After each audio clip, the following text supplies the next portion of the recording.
मारुति, मारुति, मारुति।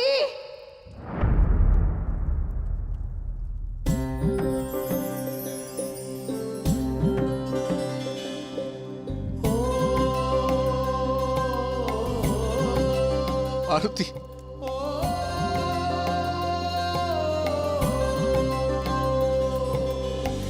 जिनकी रक्षा करे हनुमान, ऐसी माता है महान। उनके लिए संकट वन वरदान, सत सत नमन है पुत्र हनुमान। राम श्री राम जय जय राम। राम श्री राम जय जय राम।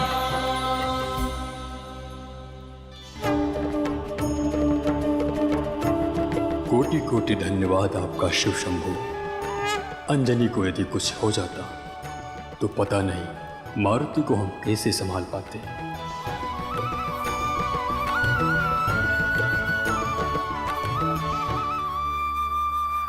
अब ठीक हो ना?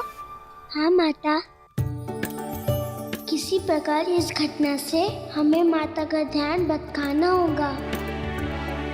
माता, आपको स्मरण है आपने कहा था मारुति आपने बहुत दिनों से शरारत नहीं की है, इसलिए हम आपके मन पसंद तिल के लड्डू खिलाएंगे।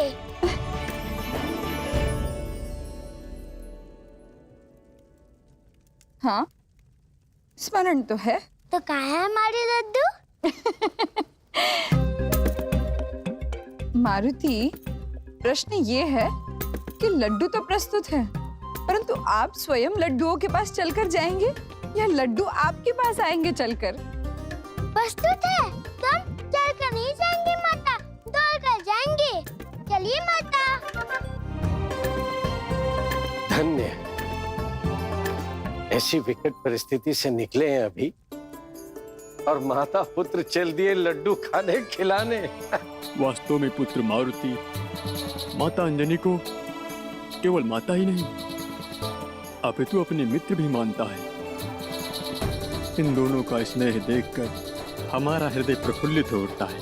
हम सौभाग्यशाली हैं महाराज, ये संकट ऐसे नहीं टलने वाला था। हमें तो ऐसा प्रतीत होता है कि इस चमत्कार का कारण माता और पुत्र का अनोखा प्रेम ही है।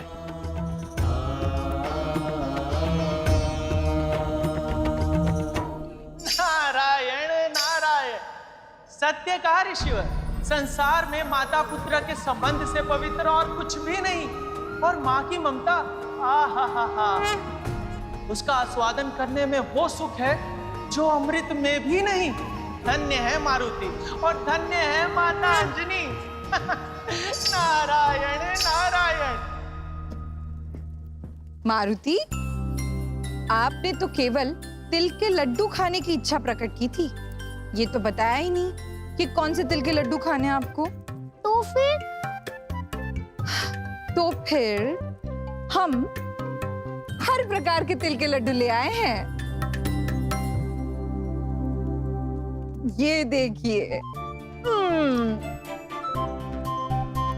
इतने सारे लड्डू, लाल, पीला, काला। आज तो तुम्हारे भाग्य खुल गए मारुति। तो बताइए, इनमें से कौन से भाते हैं आपको? माता, हम लड्डू में भेदभाव कैसे कर सकते हैं? हमें तो इन सब में एक ही स्वाद आएगा। बताइए कौन सा? कौन सा? माता के हाथ का।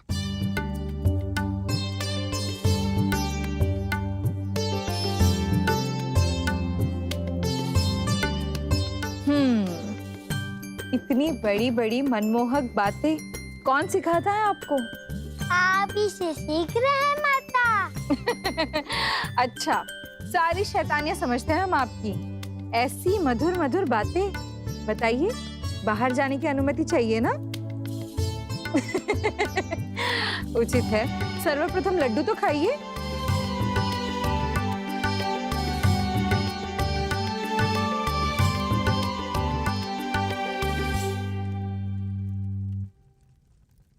माता इस सदा पुत्र को क्यों खिलाती हैं? क्योंकि माता अपने पुत्र से सर्वाधिक प्रेम करती है। तो उससे अधिक हम आपसे प्रेम करते हैं माता। आज हम आपको खिलाएंगे।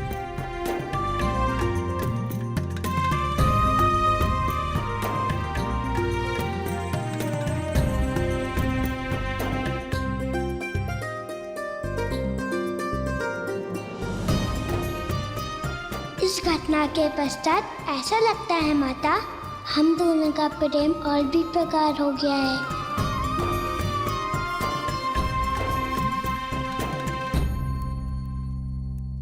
क्या सोच रहे हैं आप? माता, हम ही आपको खिलाते रहेंगे या आप भी हमें खिलाने का कष्ट करेंगी? तो लीजिए, खाइए। ऐसे नहीं माता, तो फिर? पकड़ कर खिलाइए माता। मारुति, अरे मारुति, पकड़ के दिखाइए। आज तो हम आपके कान खींच कर ही रहेंगे। देवी, स्वामी देखिए ना। पुत्र और माता का ये अनोखा मिलाप हमारी समझ में नहीं आया। प्रिय,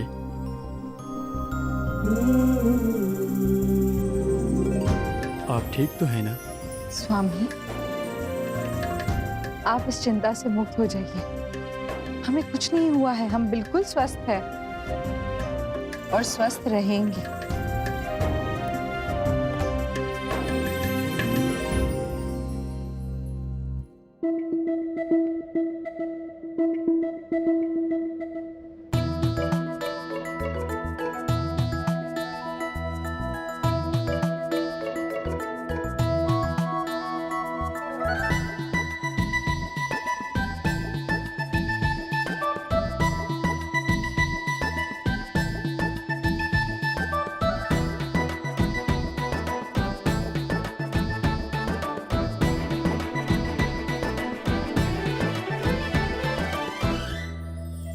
बिना किसी शक्ति के प्रयोग से सबसे ऊंचे शिखर में आपका नाम पुकारने आया है। जय श्री राम। राम राम राम राम राम राम राम राम राम राम राम राम राम। हे प्रभु हमारे श्री राम, आपको तो पता ही है लड्डू हमें किसने पिया है, परंतु उससे भी पिया है आप। राम राम राम सबसे हमारी इच्छा है हम आपको ये लड्डू अपने हाथों से खिलाएं। जाने कब वो शुभ घड़ी आएगी जब हम अपने हाथों से आपको ये भोग लगाएंगे। फिर ये लड्डू श्री राम का प्रसाद बन जाएगा, तो इनका स्वाद और मधुर हो जाएगा। क्या हमारे बाग में ये सुख नहीं है प्रभु? कब से आपका नाम लिए घूम रहे हैं हम, परंतु आज तक हम आपको ढूंढ ही नहीं पाए। किस रूप में है, कैसे पहचाने हम आपको प्रभु? प्रभु, प्रभु श्री राम, प्रभु, प्रभु श्री राम। हे मारुति,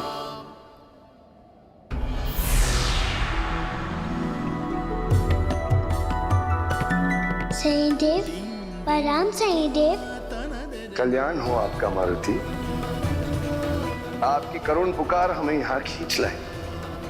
हमने आपसे कहा था ना कि जब भी हमें आभास होगा कि आपका मन विचलित है तो हम आ जाएंगे आपकी सहायता के लिए। कृपा है आपकी सही देव। नहीं मारुति, हम ऋणी हैं आपके। आपने हमारे भीतर पल रहे अहंकार और क्रोध का नाश किया है और आपके इस निष्काम कर्म के लिए कर्म फलदाता शनि आपको उचित फल देने के लिए बाध्य है। कहिए मारुति, क्या चाहते हैं आप? आपकी जो भी इच्छा है हम अवश्य से पूर्ण करेंगे। हाँ, हमारी केवल एक ही इच्छा है सही देव। कहिए। अपने आराध्य प्रभु श्री राम के दर्शन पाना। राम राम राम राम राम राम। अभी आप उनसे हमें मिला दे तो हम धन्य हो जाएंगे। हे मारुति, आपने समय से पूर्व कुछ मांग लिया है, परंतु हम वचनबद्ध हैं। हम आपको आपके आराध्य के दिव्य रूप के दर्शन अवश्य करवाएंगे, जो इस सृष्टि में दशावतार रूप में पहले से ही व्याप्त है, जो संसार के कल्याण के लिए हर कल्प में अवतरित होते हैं। श्री राम। क्या सोचते हैं सईदेव? यदि हमने कुछ ऐसा मांग लिया हो तो? हमारा सौभाग्य है मारुति कि इस महान कार्य के लिए विधाता ने हमारा चयन किया है। आपको आपके आराध्य के दर्शन अवश्य करवाएंगे।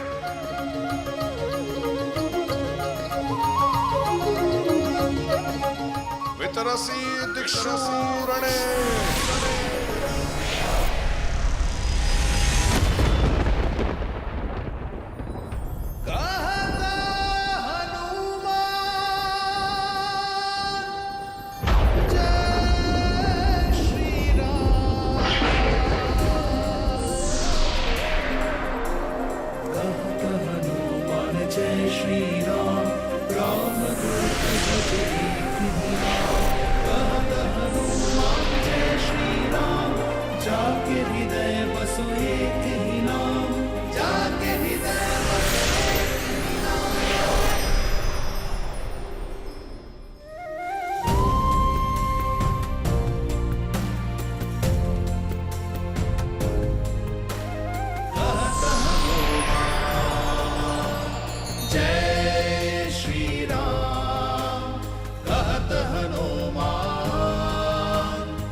जय श्री राम, जय श्री राम, जय जय राम, श्री राम।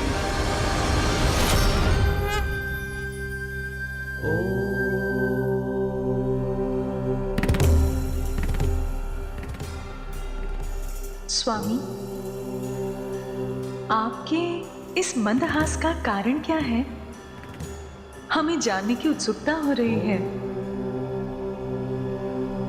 आपके मुखमंडल पर जो तृप्ति के भाव हैं, उन्हें देखकर यह स्पष्ट हो रहा है कि आपने अभी जो कुछ भी देखा वो अवश्य ही कुछ विशेष है।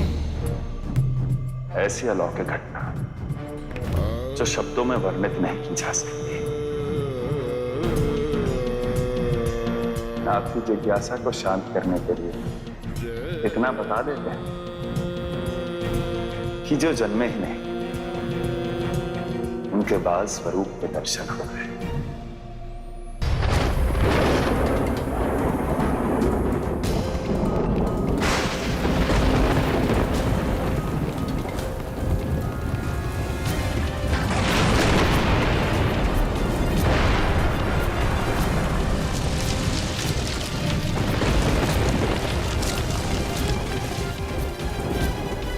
अलौकिक।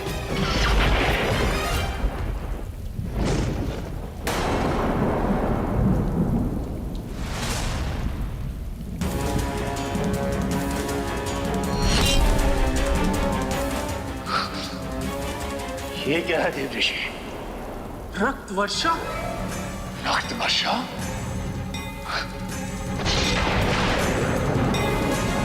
कहीं आने वाले किसी संकट का संकेत तो नहीं देवऋषि? रक्षा कीजिए प्रभु, रक्षा कीजिए।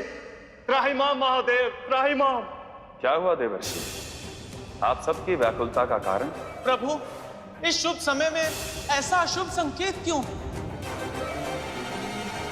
वो रक्त वर्षा जिसके छींटे हम सब पर भी पड़े थे, वो क्या था भोलेनाथ? जब तक संसार में अशुभ ना हो तो शुभ का महत्व कैसे समझ आएगा? शुभ को देखकर अशुभ भी अपना विकराल रूप धारण कर लेता है। जो रक्त वर्षा आपने देखी वो उसी का पूर्वाभास था।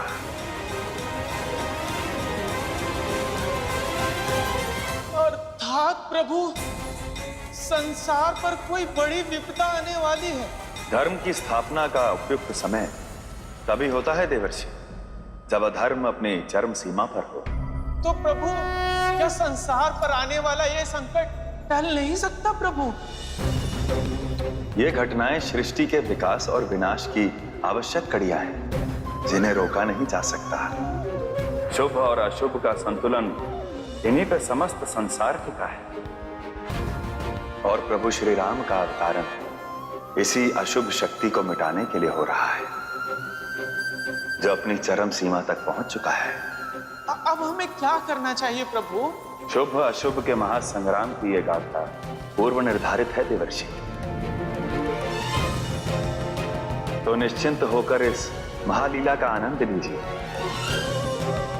हम तो स्वयं ही उस प्रभु में रम गए हैं, जो शीघ्र ही मानव रूप में धरती पर आने वाले हैं।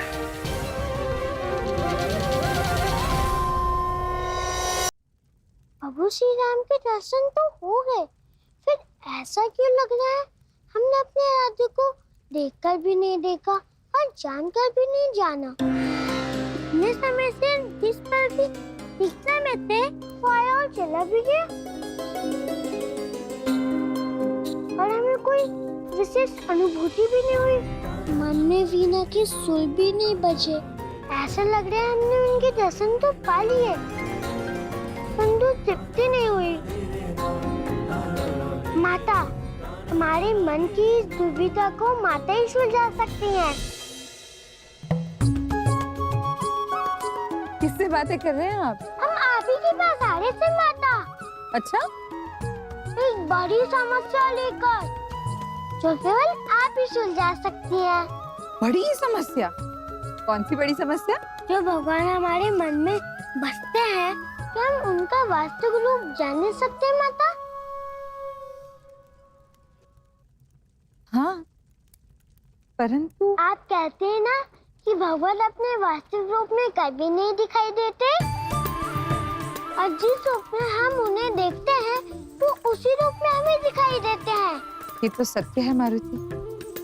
हम जैसे कर्म करते हैं, भगवान हमें उन्हीं कर्म रूप में दिखाई देते हैं। यदि कोई अपने आराध्य के वास्तविक रूप में दर्शन करना चाहे तो कैसे कर्म करना होगा माता?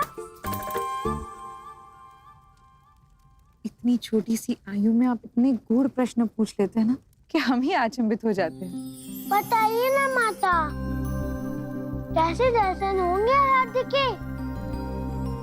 हाँ देखिए मारुति, ज्ञान तो हमारा भी सीमित है, परंतु हाँ, इतना तो हम अवश्य जानते हैं, जब तक वो पूर्ण तरह से उन्हें अपने भीतर समाहित ना करें, तब तक भक्त का भगवान के दर्शन पाना असंभव होता है। हम सब समझ गए माता, आप तो महान हैं। अरे मारुति, मारुति कहाँ जा रहे हैं आप? जिन प्रश्नों के उत्तर महान ऋषि मुनि को भी वर्षों के तप के पश्चात भी नहीं मिलते, आपको वो उत्तर ऐसे ही मिल जाते हैं।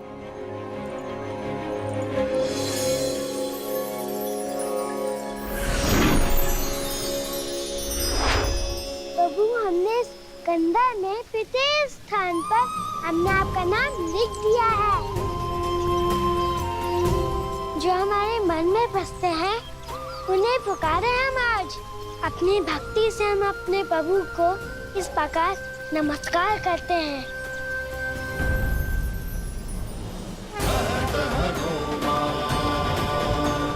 उन्हें आना ही होगा अपने भक्ति के पास।